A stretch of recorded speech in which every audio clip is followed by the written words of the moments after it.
आज मैं आपको श्रीमद् भागवत पुराण के 10वें स्कंद में भगवान श्री कृष्ण और उद्धव जी के बीच हुए उस संवाद के विषय में बताऊंगा, जिसमें उद्धव जी ने भगवान से पूछा है कि बहुत से महात्माओं ने मनुष्य के आत्म कल्याण के लिए अनेकों साधन बतलाए हैं, उनमें सभी श्रेष्ठ हैं या कोई एक सबसे बेहतर। भगवान श्री कृष्ण ने उद्धव जी के प्रश्न का उत्तर देते हुए कहा, भिन्न भिन्न जातियों के मनुष्यों का स्वभाव और वासनाएं सत्व, रजो और तमो गुण के कारण भिन्न भिन्न हैं। इसलिए वे सभी अपनी अपनी सोच के अनुसार वेद वाणी का अलग अलग अर्थ निकालते हैं। वेदों की वाणी है ही ऐसी अलौकिक कि उसके भिन्न भिन्न अर्थ निकलना स्वाभाविक है। कुछ लोग बिना ज्यादा विचार और अध्ययन किए ही वेदों के विरोधी हो जाते हैं और व्यर्थ के पाखंडों को ही अपना धर्म मान लेते हैं। प्रिय उद्धव, सभी की बुद्धि मेरी माया से मोहित हो रही है, इसीलिए वे अपने अपने कर्म संस्कार और अपनी अपनी रुचि के अनुसार आत्म कल्याण के साधन भी एक नहीं अनेक बताते हैं। कर्म योगी मनुष्य यज्ञ, तप, दान, व्रत, संकल्प और रीति रिवाज आदि को ही पुरुषार्थ बताते हैं, परंतु ये सभी कर्म हैं और इन कर्मों के फल समाप्त हो जाने पर इनसे केवल दुख ही मिलता है और इनके फल स्वरूप मिलने वाले लोग भी मनुष्य को केवल जन्म मृत्यु के चक्कर में ही फंसाए रखते हैं। इसलिए इन विभिन्न साधनों के फेर में नहीं पड़ना चाहिए। प्रिय उद्धव, जो सब ओर से बेपरवाह हो गया है, किसी भी कर्म या उसके फल की अभिलाषा नहीं रखता और अपने अंतःकरण को पूर्ण रूप से मुझे समर्पित कर चुका है, ऐसे परमानंद भक्त की आत्मा के रूप में मैं स्वयं प्रकट होने लगता हूं। इससे वह जिस सुख का अनुभव करता है वह इस संसार में उलझे मनुष्यों को किसी प्रकार प्राप्त नहीं हो सकता। जो अपनी इंद्रियों पर विजय प्राप्त करके शांत और समदर्शी हो गया है और वह किसी भी जीव में कोई भेदभाव नहीं करता, जो मेरे सानिध्य का अनुभव करके ही अपने को पूर्ण संतुष्ट मान लेता है, उसके लिए आकाश का एक एक कोना आनंद से भरा है। जो योगी मुझे छोड़कर ना तो ब्रह्मा का पद चाहता है, ना देवराज इंद्र का, और ना ही उसके मन में सर्वभौमक सम्राट बनने की इच्छा होती है, और वह योगी बड़ी बड़ी सिद्धियों और यहां तक कि मोक्ष की भी अभिलाषा नहीं रखता।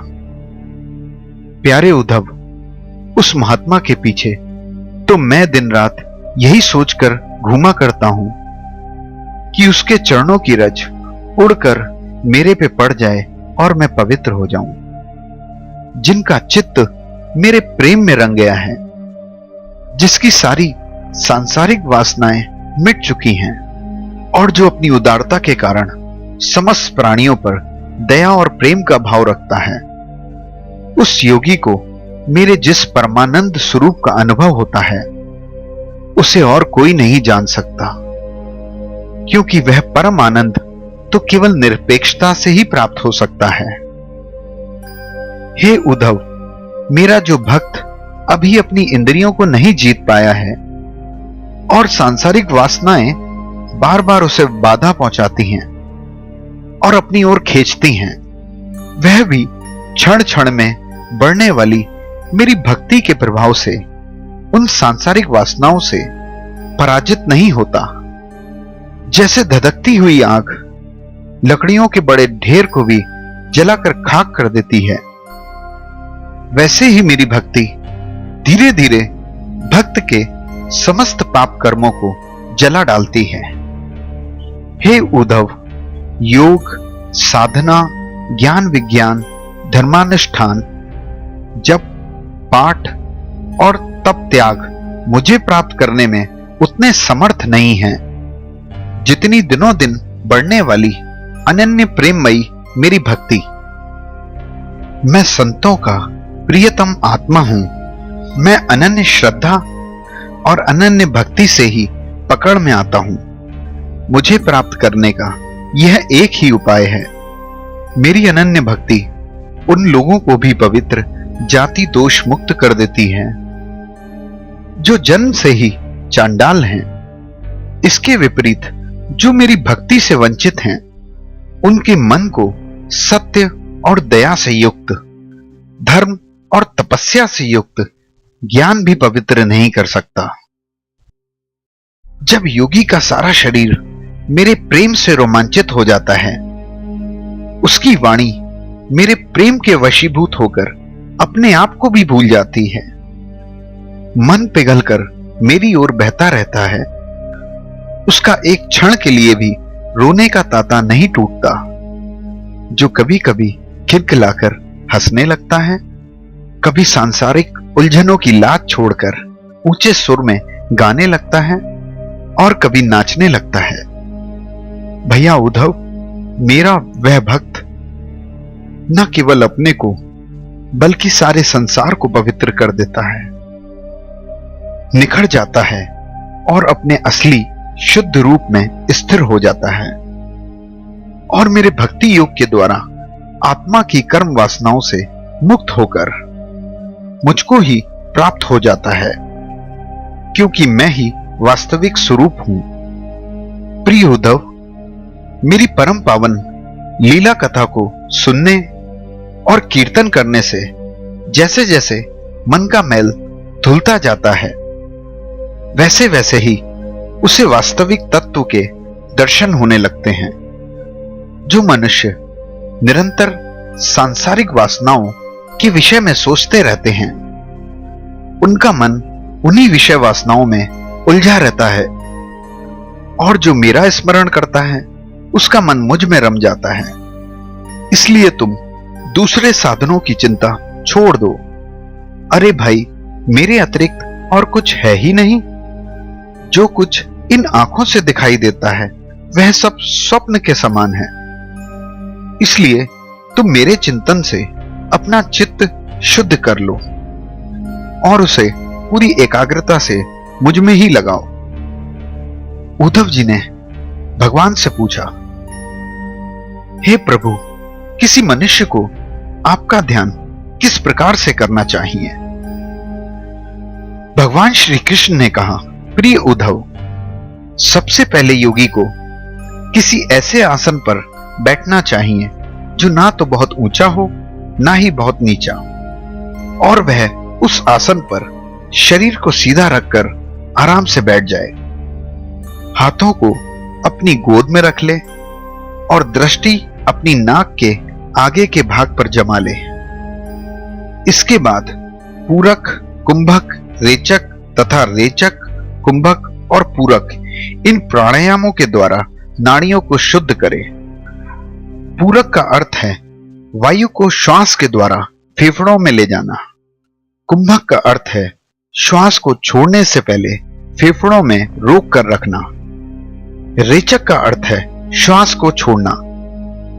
योगी को इन तीनों प्राणायामों का अभ्यास धीरे धीरे बढ़ाना चाहिए और इसके साथ साथ इंद्रियों को जीतने का भी प्रयास करना चाहिए। इन तीनों प्राणायामों के साथ योगी अपने हृदय में बहुत सूक्ष्म ओमकार का ध्यान करे और श्वास या प्राण के द्वारा ओम को हृदय से ऊपर की तरफ बुद्धि में ले जाए और ओमकार में घंटनाद के समान स्वर स्थित करे। योगी इस बात का ध्यान रखे कि ओम के स्वर का तांता प्राणायाम के दौरान टूटने ना पाए। इस प्रकार प्रतिदिन 3 समय 10-10 बार ओमकार के सहित प्राणायाम का अभ्यास करे। ऐसा करने से 1 माह के भीतर उसकी प्राणवायु वश में हो जाती है। उसके बाद योगी ऐसा चिंतन करे कि हृदय एक कमल का फूल है वह शरीर के भीतर इस प्रकार स्थित है कि मानो उसकी डंडी तो ऊपर की ओर है और मुख नीचे की ओर। अब ध्यान करना चाहिए कि कमल का मुख ऊपर की ओर होकर खिल रहा है। उस कमल के फूल में 8 पंखुड़ियां हैं और बीच में बहुत सुंदर कर्णिका रूपी गद्दी है। और ऐसा ध्यान करना चाहिए कि उस गद्दी पर क्रमशः सूर्य, चंद्रमा और अग्नि स्थापित हैं। इसके पश्चात अग्नि के भीतर मेरे इस स्वरूप का स्मरण करना चाहिए। मेरा यह स्वरूप ध्यान के लिए बड़ा ही मंगलमय है। मेरे हर अंग का गठन बड़ा ही सुडौल है। रोम रोम से शांति टपक रही है। मुख कमल प्रसन्नता से अत्यंत प्रफुल्लित है और सुंदर है। घुटनों तक लंबी लंबी मनोहर 4 भुजाएं हैं। बड़ी ही सुंदर गर्दन है। सुंदर गाल मरकत मणि के समान निखर रहे हैं। मुख पर मंद मंद मुस्कान की मनोहर छटा है। दोनों ओर के कान बराबर हैं और उनमें मछली की आकृति के कुंडल झिलमिला रहे हैं। वर्षाकालीन बादलों के समान श्याम शरीर पर पीला वस्त्र धारण किया है। श्री वत्स एवं लक्ष्मी जी का चिन्ह वक्ष स्थल पर क्रमशः दाएं बाएं विराजमान है। हाथों में क्रमशः शंख, चक्र, गदा और कमल का फूल धारण किए हैं। गले में वनमाला लटक रही है। चरणों में नुपुर शोभा दे रहे हैं। गले में कौस्तुभ मणि जगमगा रही है। अपने अपने स्थान पर जगमगाते हुए किरीट, कंगन, करधनी और बाजूबंद शोभायमान हो रहे हैं। एक एक अंग अत्यंत सुंदर और हृदय को हर लेने वाला है। सुंदर मुख और प्यार भरी चितवन कृपा प्रसाद की वर्षा कर रही है। इस सुकुमार रूप का ध्यान करना चाहिए और अपने मन को एक एक अंग में लगाना चाहिए। बुद्धिमान पुरुष को चाहिए कि मन के द्वारा इंद्रियों को उसके विषयों से खींच ले और मन को बुद्धि रूप सारथी की सहायता से मुझ में ही लगा ले। फिर चाहे मन मेरे किसी भी अंग में क्यों ना लगे। जब सारे शरीर का ध्यान होने लगे तब अपने चित्त को खींचकर एक स्थान पर स्थिर करे और अन्य अंगों का चिंतन ना करके मंद मंद मुस्कान की छटा से युक्त मेरे मुख का ध्यान करे। जब चित्त मुखार बिंद पर ठहर जाए तब उसे वहां से हटाकर आकाश में स्थित करे। तदंतर आकाश का भी चिंतन त्याग कर मेरे स्वरूप में आरूढ़ हो और मेरे सिवा किसी भी वस्तु का चिंतन ना करे। जब इस प्रकार चित्त समाहित हो जाता है तब जैसे एक ज्योति दूसरी ज्योति से मिलकर एक हो जाती है, तब योगी अपने में मुझे और मुझ सर्वात्मा में अपने आप को अनुभव करने लगता है।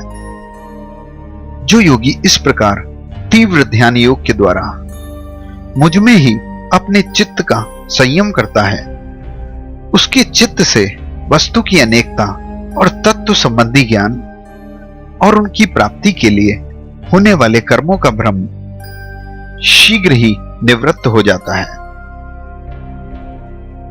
इससे अगले अध्याय में ध्यान योग से प्राप्त होने वाली सिद्धियों के विषय में बताया गया है।